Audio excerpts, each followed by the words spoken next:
সালামু আলাইকুম, সবাইকে শুভেচ্ছা। বাজারে শীতকালীন সবজির দাম এত বেশি কমেছে যে আপনি কল্পনাও করতে পারবেন না।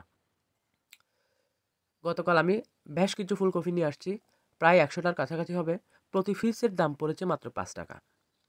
তাই চিন্তা করলাম এইরকম প্রতিদিন নিয়ে আসবো এবং গরুকে দিব।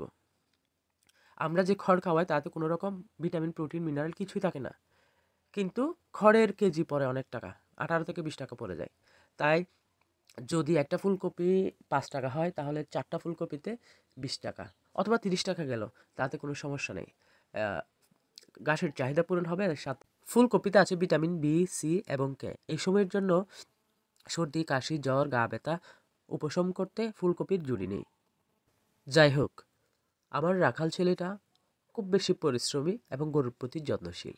ফুলকপিগুলো সে সুন্দর করে টুকরো টুকরো করে কেটে গরুর সামনে দিল, আর গরু খাওয়ার জন্য পাগল হয়ে গেছে। একটার সাথে একটা ঝগড়া, কি একটা সুন্দর দৃশ্য।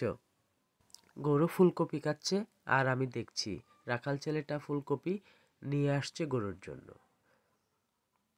আজকেও বাজারে যাব এবং ফুলকপি, বাঁধাকপি যা পায় তাই নিয়ে আসব। শীতে গরুর নানান রকম সমস্যা দেখা দেয়। ঠান্ডা আবহাওয়া,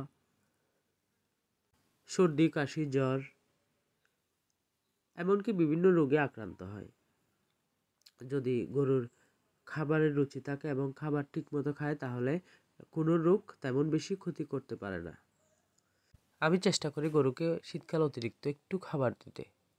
সবাই চেষ্টা করবেন শীতকালে গরুর যত্ন নিতে, পাশাপাশি আপনার নিজেরও যত্ন নেবেন।